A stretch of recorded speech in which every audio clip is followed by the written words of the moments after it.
Hello and welcome to PCB tutorials. तो स्वागत है आपका बच्चों पीसीबी ट्यूटोरियल्स इस वीडियो लेक्चर प्लेटफॉर्म पर। आज हम लोग बात कर रहे हैं रे ऑप्टिक्स में लेक्चर नंबर 28 की। तो लेक्चर नंबर 27 तक आपका कंप्लीट हो गया है। तो हम आगे बात करेंगे, बहुत ही इंपॉर्टेंट टॉपिक है, one of the most important topic of ray optics, optical instrument, जिससे नीट में हर साल एक क्वेश्चन तो हर साल निश्चित रूप से रहता है और बोर्ड में भी आपको अक्सर इससे क्वेश्चन मिल जाया करते हैं। तो बहुत ही ज़्यादा इंपॉर्टेंट है बच्चों, तो ध्यान से इसको पढ़िएगा। ऑप्टिकल इंस्ट्रूमेंट्स, तो पहले तो इसको डिफाइन करते हैं क्या होता है ऑप्टिकल इंस्ट्रूमेंट। तो the instruments which are use to assist the eye in viewing the objects. देखिए आंखों का काम क्या होता है, चीज़ों को देखना। तो चीज़ों को देखने में आंखों की जो मदद कर दे, जो इंस्ट्रूमेंट आंखों की मदद करे, किस लिए, तो चीज़ों को देखने में, उसी को हम क्या नाम देंगे, optical instruments. The instruments which are use to assist मतलब मदद पहुंचाना, सहायता करना, असिस्ट द आई आंखों को, इन व्यूइंग द ऑब्जेक्ट्स ऑब्जेक्ट्स को देखने में, है ना, किसी भी वस्तु को देखने में अगर आपकी आंखों की कोई इंस्ट्रूमेंट सहायता करता है, मतलब कि आप अगर खुली आंखों से उसको ठीक से नहीं देख पा रहे थे, आपने चश्मा लगा लिया और वो ठीक से दिख रहा है, आपने माइक्रोस्कोप का यूज़ किया वो अच्छे से दिख रहा है, आपने टेलीस्कोप का यूज़ किया वो अच्छे से दिख रहा है। तो इस तरह की चीज़ों को हम लोग क्या कहेंगे, ऑप्टिकल इंस्ट्रूमेंट्स, जो आंखों को देखने में, चीज़ों को देखने में मदद करें। The instruments which are use to assist the eye in viewing the objects clearly are known as optical instruments. इसके एग्जाम्पल हो जाएंगे जैसे सिंपल माइक्रोस्कोप, जो हम लोग जानेंगे कि कुछ और नहीं बल्कि वो क्या है, एक साधारण सा कॉन्वेक्स लेंस है, उसको हम लोग सिंपल माइक्रोस्कोप भी बोलते हैं। स्पेक्स, जो चश्मा आप यूज करते हैं उसमें भी आपका कॉन्वेक्स लेंस, कॉन्केव लेंस, ये सब यूज होता है। कंपाउंड माइक्रोस्कोप और टेलीस्कोप, ठीक है। तो इस टॉपिक में हम लोग सिंपल माइक्रोस्कोप, कंपाउंड माइक्रोस्कोप और टेलीस्कोप के बारे में डिटेल में स्टडी करेंगे। चश्मे की स्टडी हम लोग पिछले वाले पार्ट में कर चुके थे कि चश्मा जो कॉन्वेक्स या कॉन्केव लगेगा तो वो किस तरह से आई साइटेडनेस को दूर करता है। तो पिछला वीडियो लेक्चर में आपने उसका डिस्कशन देखा था, इसीलिए इस वाले में अब आगे हम लोग सिंपल माइक्रोस्कोप, कंपाउंड माइक्रोस्कोप और टेलीस्कोप की बातें करेंगे। तो उससे पहले कुछ इंपॉर्टेंट टर्म्स हैं, उनको समझ लीजिए। जैसे the range of vision for normal eye, normal eye जो देख सकती है चीज़ों को, उसका रेंज क्या है, तो उसका रेंज है 25 सेंटीमीटर से लेकर के इन्फिनिटी के बीच में, ठीक है। तो कम से कम डिस्टेंस 25 सेंटीमीटर के बाद ही उसको दिखाई देगा। 25 सेंटीमीटर से नज़दीक लाएंगे तो आंखों का जो लेंस वगैरह है वो सही से काम नहीं करेगा, रेटिना पे ठीक से ऑब्जेक्ट फोकस नहीं होगा, धुंधला दिखेगा। तो सही से देखने के लिए एक नॉर्मल आई को 25 सेंटीमीटर के बाद ही दिखेगा, और कहाँ तक दिखेगा, तो इन्फिनिटी तक दिखेगा। तो 25 सेंटीमीटर से इन्फिनिटी तक की दूरी जो हो गई वो नॉर्मल आई का रेंज हो गया। So range of vision of normal eye is 25 centimeter. This 25 centimeter is also known as least distance of distinct vision. इस 25 सेंटीमीटर का एक नाम दिया जाता है least distance of distinct vision, साफ साफ देखने के लिए कम से कम required distance, ओके। और इसको डिनोट करते हैं हम लोग कैपिटल डी से, ये हमसे याद रखिएगा। ऑप्टिकल इंस्ट्रूमेंट वाले पार्ट में कहीं पर भी अगर आपको कैपिटल डी दिखाई देता है तो इसका मतलब होगा वो 25 सेंटीमीटर की बात कर रहा है, जो है least distance of distinct vision for normal eye, okay. तो which is near point of normal eye, इस कैपिटल डी को हम लोग near point of normal eye भी बोलते हैं। एंड जो इसका मैक्सिमम डिस्टेंस जहाँ तक आप देख सकते हैं वो इन्फिनिटी। रात में आकाश में नजरें ऊपर उठा के देखो, तारे दिखाई दे रहे हैं, तारे बहुत दूर है, इन्फिनिटी पर है, लेकिन आसानी से देख सकते हो। चांद को आसानी से देख सकते हो, 2.5 लाख किलोमीटर से भी ज़्यादा दूरी है ना, 3.8 लाख किलोमीटर है लगभग। तो इस तरह से आसानी से देख सकते हो आप चांद को। तो इन्फिनिटी तक की चीज़ों को हम आराम से देख सकते हैं। Which is the far point of normal eye, normal eye का वो फार पॉइंट। तो नॉर्मल आई में एक नियर पॉइंट हो गया, एक फार पॉइंट हो गया। Near point 25 centimetre, far point infinity, okay. If the I is focused eight D, ये ध्यान देना बच्चों, आई को अगर हम लोगों ने फोकस किया है डी डिस्टेंस पर की चीज़ों को देखने के लिए, चीज़ें दिखेगी, ये साफ साफ ही दिखेगी, लेकिन आई उस समय रहेगा मैक्सिमम स्ट्रेन कंडीशन में। The I remains at maximum strain condition, मैंने आंखों पर बहुत ज़्यादा जोर पड़ेगा।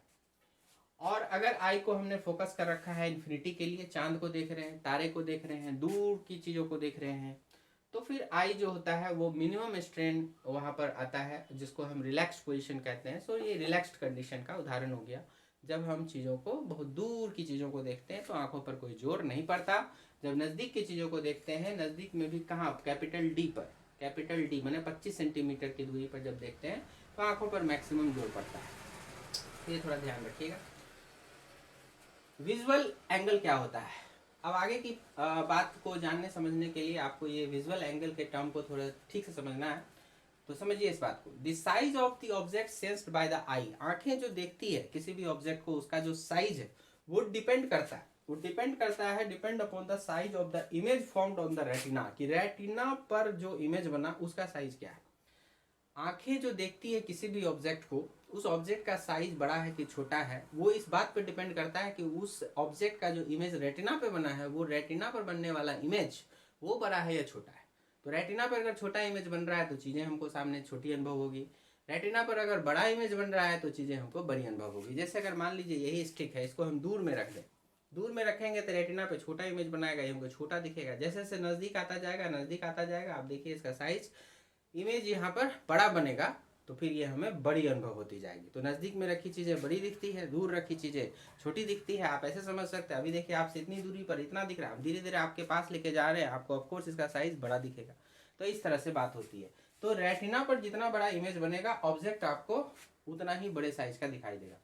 So the size of the object sensed by the I depends upon the size of the image formed on the retina which is roughly proportional to the angle subtended by the object। जो roughly किस चीज के proportional है, तो जो angle object ने बनाया है आंखों पर, जो एंगल बनाया है ऑब्जेक्ट ने आंखों पर, वो एंगल के डायरेक्टली प्रोपोर्शनल है, और यही एंगल कहलाता है विजुअल एंगल। ये देखिए इस फिगर में दिखाया गया, जैसे ये हमारी आंखें हो गई, रेटिना हो गया, यहाँ पर एक ऑब्जेक्ट है और इस ऑब्जेक्ट ने आंखों पर यहाँ पर देखिए थीटा एंगल बनाया। यही थीटा देखिए अपोजिट से भी इस तरह से जाएगा, ये बिल्कुल ऑप्टिकल सेंटर से पास कर रहा है, इसलिए रे को बेंड होने की जरूरत नहीं है, सीधा सीधा जाएगा और इस टिप का यहाँ पे टॉप बन जाएगा।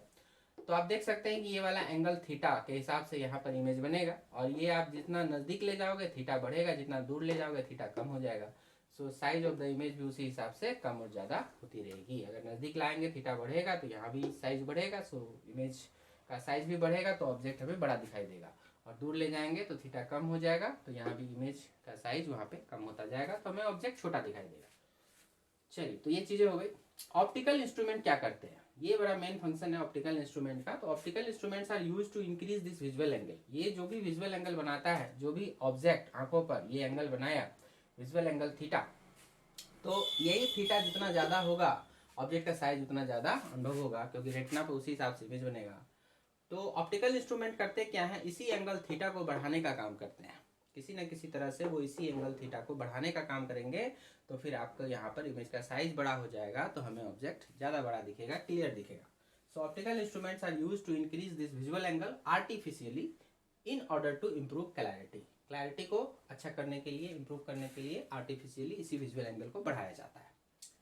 अबाउट मैग्नीफाइंग पावर, अगर हम मैग्नीफाइंग पावर की बात करें ऑफ ऑप्टिकल इंस्ट्रूमेंट, तो ध्यान रखिएगा, एक टर्म होता है मैग्निफिकेशन और एक टर्म होता है मैग्नीफाइंग पावर। तो ऑप्टिकल इंस्ट्रूमेंट के लिए जनरली मैग्नीफाइंग पावर ही यूज़ किया जाता है, जिसको हम लोग कैपिटल एम से डिनोट करेंगे। तो ऑप्टिकल इंस्ट्रूमेंट में मैग्नीफाइंग पावर की ही चर्चा होती है, यही पूछी जाती है, तो ध्यान रखिएगा। Magnifying power is a factor by which the image on the retina can be enlarged by using the microscope और टेलीस्कोप। माइक्रोस्कोप या टेलीस्कोप की मदद से आप कितना गुना इनलार्ज कर सकते हैं इमेज को, ठीक है। तो magnifying power is a factor by which the image on the retina can be enlarge. Retina पर बनने वाला इमेज कितना टाइम्स इनलार्ज किया जा सकता है बाय यूजिंग द माइक्रोस्कोप और टेलीस्कोप, तो यही कहलाता है मैग्नीफाइंग पावर, ठीक है, magnifying power of optical instrument. और यहाँ पर ध्यान रखने वाली यही बात होगी कि माइक्रोस्कोप और टेलीस्कोप के लिए, माइक्रोस्कोप एंड टेलीस्कोप के लिए जो definition of this magnifying power है वो स्लाइटली डिफरेंट है, वो थोड़ा अलग है। दोनों के लिए सेम डेफिनेशन नहीं चलता। इसका कारण हो जाता है कि माइक्रोस्कोप का प्रयोग आप करते हैं नज़दीक की छोटी छोटी चीज़ों को देखने के लिए, और टेलीस्कोप का प्रयोग आप करते हैं दूर की चीज़ों को देखने के लिए, छोटा हो या चाहे बड़ा हो। नॉर्मली दूर पर है तो बड़ा ही रहता है, स्टार्स को आप विजुअल करते हैं, प्लैनेट्स विजुअल करते हैं। तो दूर की चीज़ें जो बड़ी बड़ी भी है लेकिन काफ़ी ज़्यादा दूरी पर है, तो उसको देखने के लिए करते हैं। तो मतलब ऑब्जेक्ट का जो डिस्टेंस है माइक्रोस्कोप में बहुत कम होता है, टेलीस्कोप में बहुत ज़्यादा होता है। तो इस वजह से इनके इस मैग्नीफाइंग पावर के जो फार्मूले आएंगे या डिफिनेशन आएंगे उसमें भी थोड़ा सा चेंजिंग आ जाता है। तो वो चेंजिंग क्या है, तो इस प्रकार से दिया जाता है। तो आगे देखिए चेंजिंग क्या है फार्मूला के रूप में। तो देखिए बच्चों, formula wise magnifying power capital M को आप माइक्रोस्कोप के लिए और टेलीस्कोप के लिए कैसे लिखेंगे, तो माइक्रोस्कोप के लिए लिखेंगे m बराबर visual angle formed by final image, जो भी फाइनल इमेज इंस्ट्रूमेंट मतलब माइक्रोस्कोप की सहायता से जो भी फाइनल इमेज बना है उसका विजुअल एंगल कितना है, divided by visual angle formed bye the object when kept at distance capital D. मतलब ऑब्जेक्ट को आपने कैपिटल डी डिस्टेंस पे रखा, बिना किसी माइक्रोस्कोप के सहायता से आपने उसको देखा, तो वो जितना भी एंगल बना रहा है उस वाले एंगल से डिवाइड करना है। किसको, तो इंस्ट्रूमेंट की सहायता से जो अब आप इमेज देख रहे हो तो वो जितना विजुअल एंगल बना रहा है उसको, ठीक है। तो ये ऊपर वाला एक तरह से visual angle formed by final image, और ये हो गया visual angle formed by object directly when kept at distance D. तो एक तरह से ये क्या हुआ, एंगल का रेशियो हो गया, है ना।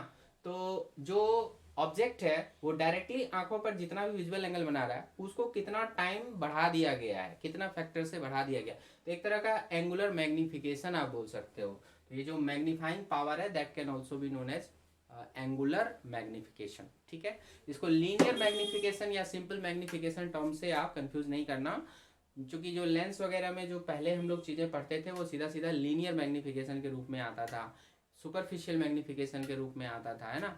तो लेकिन उस समय के क्या होता था, तो उसी के बारे में यहाँ पर लिखा हुआ है। तो m is different from linear magnification. Linear magnification के लिए स्मॉल m जिससे डिनोट करते थे plus minus v by you, okay, ये वाला फॉर्मूला चलता था स्मॉल m के लिए। लेकिन यहाँ पर जो आप कैपिटल M देख रहे हो वो इससे अलग है, ठीक है। लीनियर मैग्निफिकेशन में ये क्या होता है, ये था रेशियो ऑफ हाइट के बारे में था, height of the image to the height of the object के बारे में था, है ना।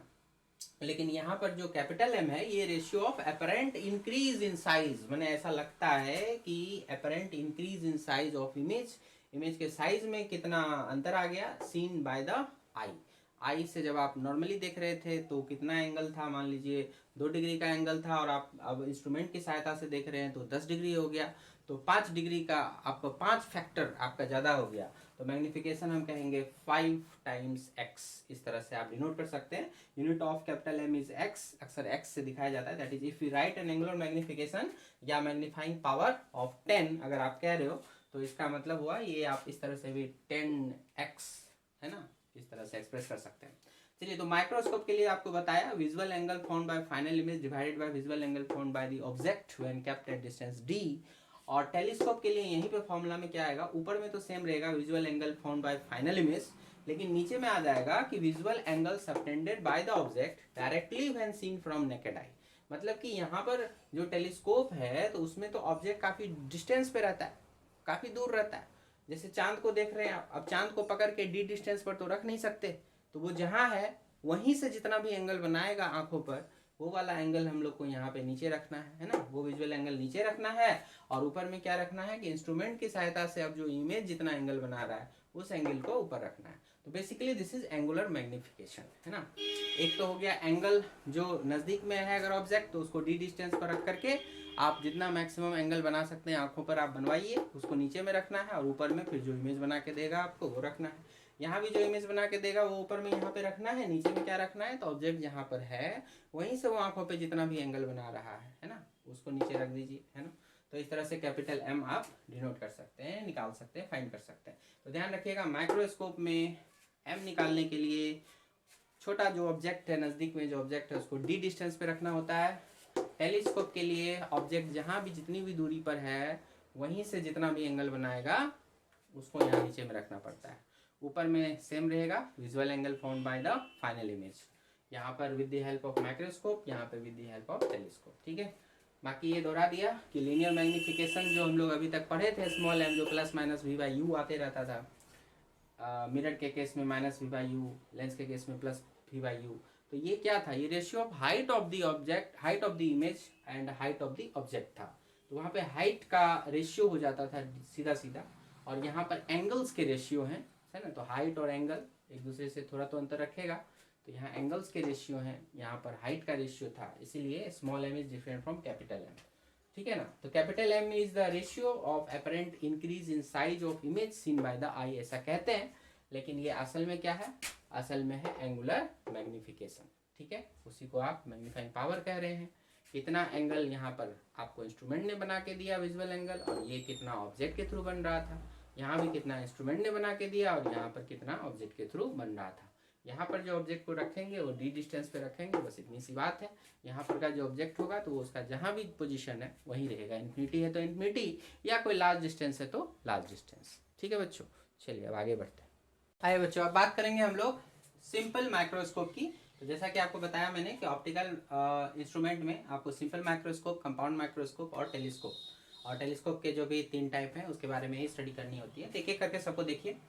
तो सिंपल माइक्रोस्कोप के बारे में सबसे पहले, तो it is nothing but a convex lens of simple of small focal length. Okay, a simple convex lens है ये, और उसकी फोकल लेंथ क्या होनी चाहिए? छोटी होनी चाहिए, स्मॉलर होनी चाहिए, 2 सेंटीमीटर, 4 सेंटीमीटर, 5 सेंटीमीटर, इस तरह का होना चाहिए।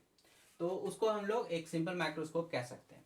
विच forms an virtual erect and enlarge image. Virtual भी बनाएगा, सीधा भी बनाएगा और इनलार्ज भी बनाएगा। जैसा यहाँ पर इस फिगर में आप देख रहे हो, ये ऑब्जेक्ट हो गया और इसका देख रहे हैं ये इमेज वर्चुअल भी है, सीधा भी है, इनलार्ज भी है ना।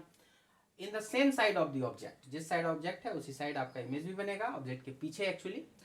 और ये तब होता है जब आप इसको रखते हैं, ऑब्जेक्ट को रखते हैं, when kept between the optical centre and the focal length of the lens. Focal length जो भी लेंस का होगा, इसमें मान लीजिए कि यहाँ पर इस फिगर में फोकल लेंथ इसका यहाँ पर कहीं है एफ, ये ऑप्टिकल सेंटर हो गया या पोल हो गया, पी से दिखाइए उसको।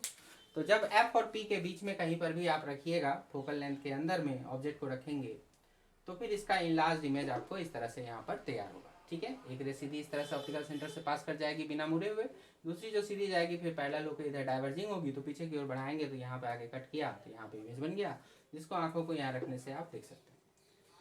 तो मान लीजिए यू नॉट डिस्टेंस पे था, और जो इमेज ने जो आंखों पे बनाएगा ये एंगल, तो हम लोग ये मान के चलते हैं कि आंखें जो होगी वो एकदम क्लोज होगा इस लेंस के। तो जो लेंस पे एंगल बनेगा वही आंखों पर भी बनेगा, ऐसा हम लोग मान लेते हैं, क्योंकि आई को काफ़ी क्लोज माना जाता है। तो उस केस में क्या हो जाएगा कि जो इमेज एंगल बना रहा है, तो एक्चुअल में जो ऑब्जेक्ट बना रहा है वही एंगल इमेज भी बनाएगा, आप देख सकते हैं।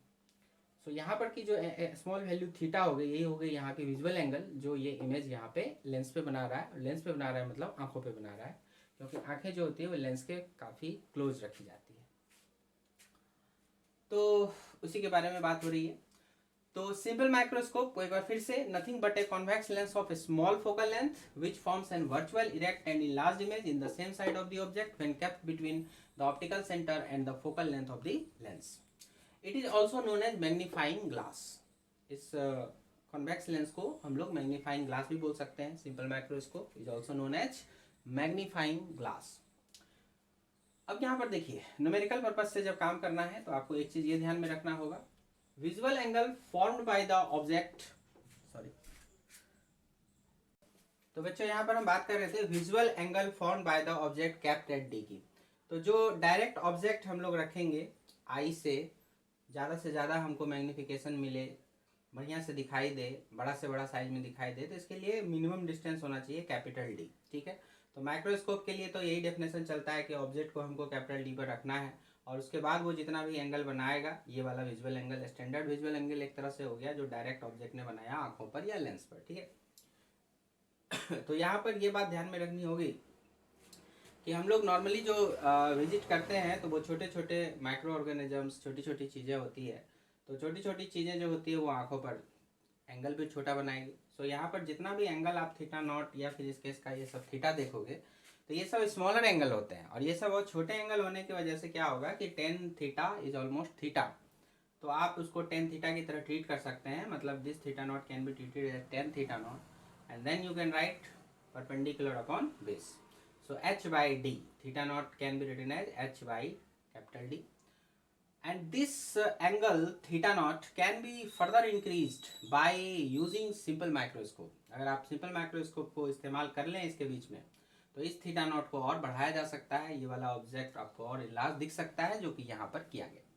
ठीक है, तो हम लोग यहाँ पर इस तरह से करते हैं कि एक सिंपल माइक्रोस्कोप या मैग्नीफाइंग ग्लास को रखते हैं, और ऑब्जेक्ट से उसका डिस्टेंस मान लीजिए यू नॉट हो, मान लीजिए इसके बीच में आप कहीं पर भी अब लेंस को रखेंगे, तो जो भी डिस्टेंस आएगा वो यू नॉट का डिस्टेंस होगा।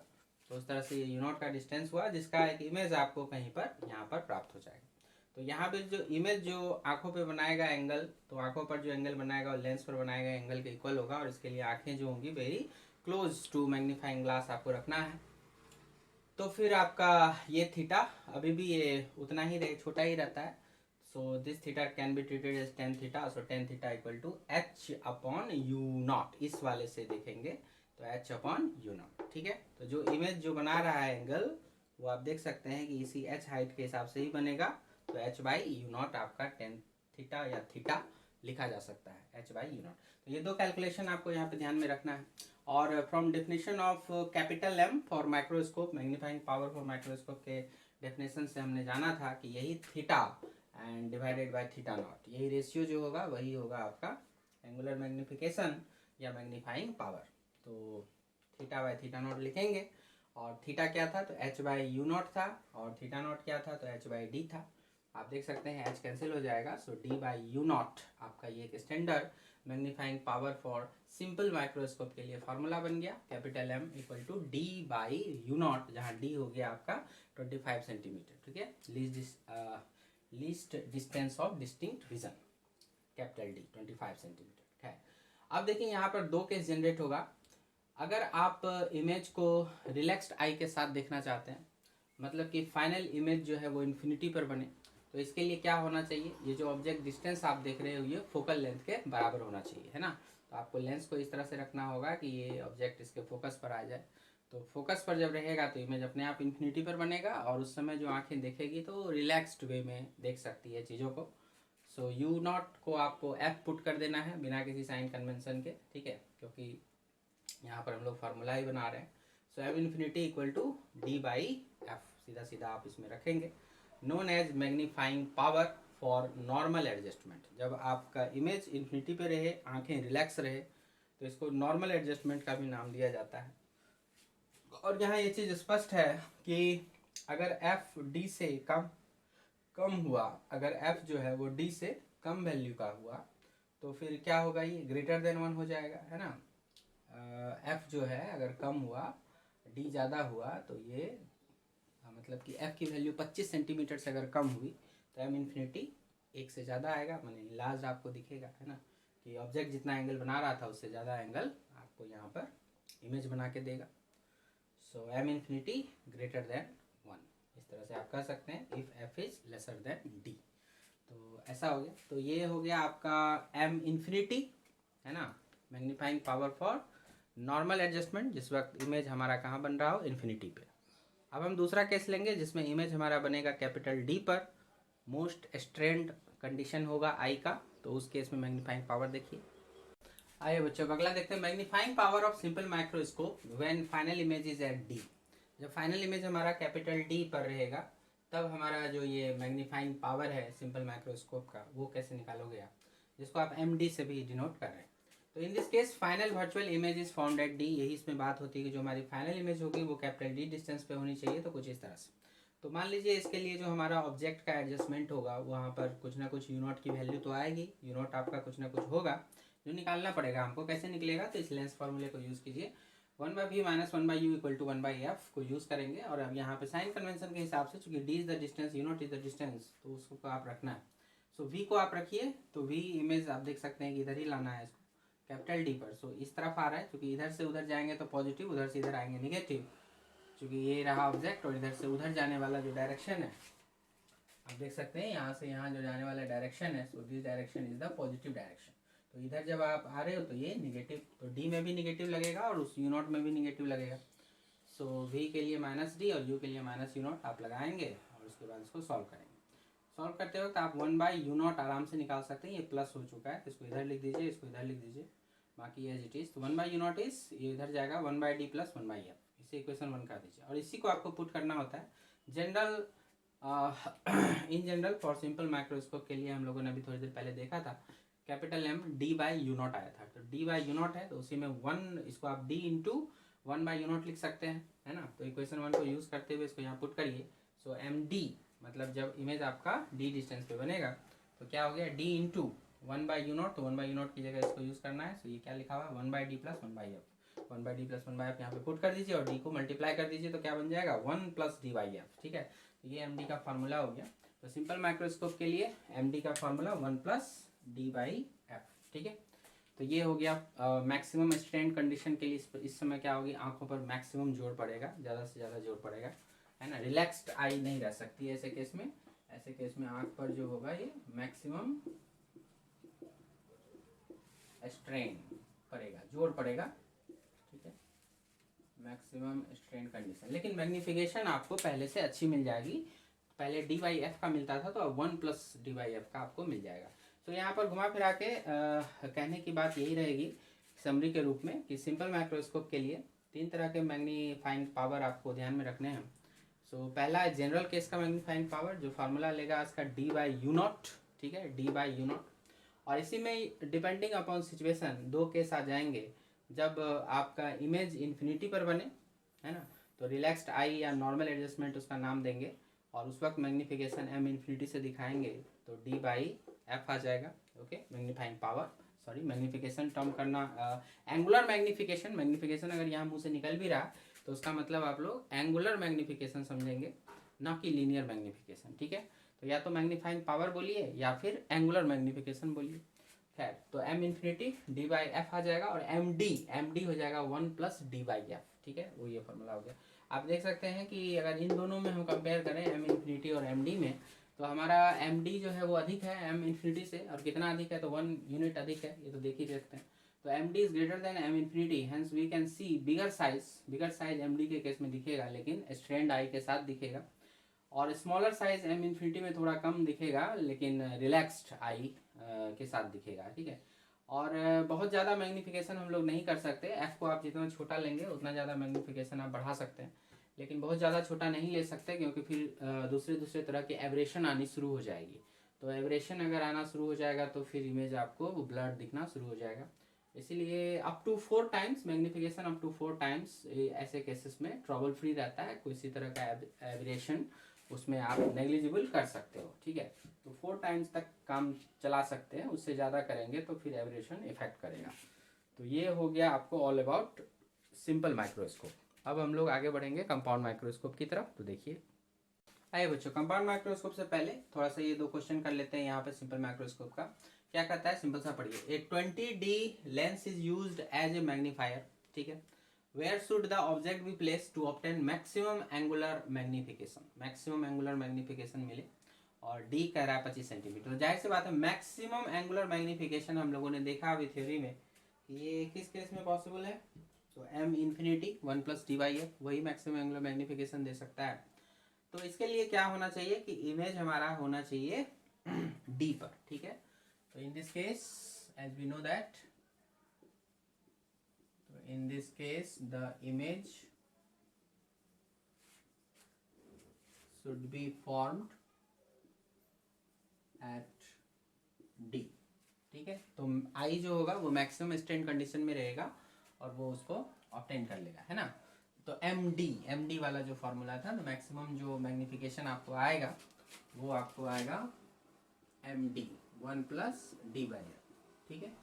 m इन्फिनिटी की वैल्यू थी d/f, और md की वैल्यू हो जाएगी 1+ d/f, ठीक है। तो यहाँ पर हमसे md तो पूछ नहीं रहा है, ये क्या पूछ रहा है, ये जस्ट पूछ रहा है कि हम कहाँ पर ऑब्जेक्ट को रखें, मतलब u0 की वैल्यू पूछ रहा है। हम जानते हैं कि ये u0, इस केस में u0 कैसे लाए थे और क्या आया था, अगर आप वो भी लिखना चाहें तो लिख सकते हैं, लेकिन आप चलिए फिर से हम लोग यूजिंग लेंस फार्मूला एक बार ऑपरेट कर देते हैं, कोई दिक्कत की बात नहीं है, छोटा सा तो फार्मूला है, 1/v - 1/u = 1/f। तो v हमारा हो जाना चाहिए वही d जो -25 आ जाएगा, और -1/- u0, यही u0 अब आपको आ जाएगा पॉजिटिव में, और f आप ऐसा करो कि ये देखिए 20 डायोप्टर दिया हुआ है power, so power of the lens is 1/f, so this power is 20। तो यहाँ पर आपको 100 अगर कर दूँ तो f इन सेंटीमीटर आ जाएगा, तो 20 = 100/f, which implies f = 100/20 means 5 centimetre. तो 5 सेंटीमीटर हम लोग यहाँ पे पुट कर देंगे, ठीक है। तो यहाँ से सॉल्व करो, तो ये बन जाएगा 1/u0 = ये आया था, ये इधर गया था, तो 1/5 + 1/25 इसी तरह का होगा। तो 5 + 1 मतलब 6/25, so the u0 is 25/6, 4 point कुछ आ जाएगा,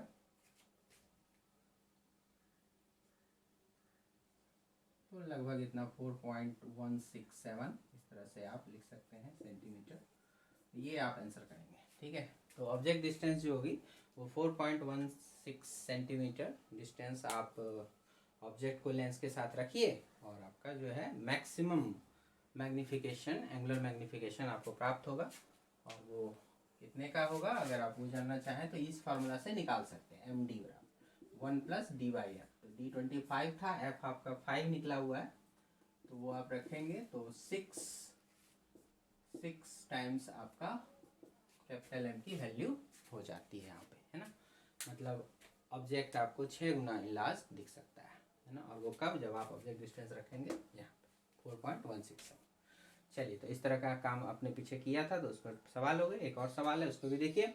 an object is seen through a simple microscope of focal length 20 centimetre. किसी ऑब्जेक्ट को देखा जाता है और सिंपल माइक्रोस्कोप से, और फोकल लेंथ दिया हुआ है 20 centimetre. Find the angular magnification, वही मैग्नीफाइंग पावर हो गया, produced if the image is formed at 30 centimetre from the lens. तो ध्यान दीजिएगा, इमेज जो है वो कहीं भी आपका फॉर्म कर सकता है, ज़रूरी नहीं इन्फिनिटी पर ही फॉर्म करे, ज़रूरी नहीं डी पर ही फॉर्म करे, कहीं पर भी आप फॉर्म करवा सकते हैं। और उस केस में आपको M पूछा जा रहा है। तो इन जनरल वाला फॉर्म हम लोग लेके चलेंगे। In general we know that जो हमारा M होता था दैट वाज D/U0। यही फॉर्मूला हम लोग ऑपरेट करते थे, ठीक है। तो यहाँ पर हमें U0 निकालना पड़ेगा और उसके लिए हमें यहाँ पर इमेज डिस्टेंस दिया हुआ है, तो हम लोग यूज़ करो लेंस फार्मूला। तो लेंस फार्मूला के तहत 1/V - 1/U बराबर 1/F है। तो V जो है हमारा दिया हुआ है 30, तो चूँकि सेम साइड में है 30 सेंटीमीटर, माइनस में ही आएगा। U निकालना है आपको, या मैग्नीट्यूड रखना है, तो -U0 यहाँ पुट कर सकते हैं आप। एवं F के बारे में 20, तो पॉजिटिव ही रहता है, इसलिए हमेशा पॉजिटिव रखेंगे कन्वेक्स लेंस के केस में। अब यहाँ से हम लोग U0 सॉल्व करें, 1/U0 इक्वल ये इधर जाएगा तो प्लस हो जाएगा, ये 60 हो गया, 3 + 2 हो गया, 5/60, 1/12। तो U0 हमारा आ गया डिस्टेंस, ऑब्जेक्ट डिस्टेंस 12 सेंटीमीटर। तो वही 12 सेंटीमीटर आप यहाँ पे रखेंगे। सो D आपका हो गया 25 सेंटीमीटर और U हो गया 12 सेंटीमीटर। तो कितना टाइम्स मैग्नीफाइड हो गया, 2 पॉइंट समथिंग हो गया, 2.0, ऑलमोस्ट 8 कर दीजिए, तो 2.08 टाइम्स आपका ये मैग्नीफाइंग पावर हो गया, इस केस का आंसर हो गया। सो ऑलमोस्ट 2 आप आंसर कर सकते हैं, नो प्रॉब्लम, ठीक है। तो इस केस को ऐसे डील कर सकते हैं, तो बहुत ही आसान केस है, ठीक है भाई। तो बच्चों इस वीडियो लेक्चर में हम लोग इतना ही रखते हैं। और नेक्स्ट वीडियो लेक्चर में हम आपको बताएंगे कंपाउंड माइक्रोस्कोप के बारे में, उसमें डिटेल में अध्ययन हम लोग करेंगे, काफ़ी लेंदी पार्ट है। तो इसको यहीं तक रहने देते हैं, यहाँ तक कवर करके रखिए। फिर नेक्स्ट वीडियो में हम लोग कंपाउंड माइक्रोस्कोप और अगर समय मिला तो टेलीस्कोप की भी बातें करेंगे। तो मन लगा के पढ़िए। All the best, thank you.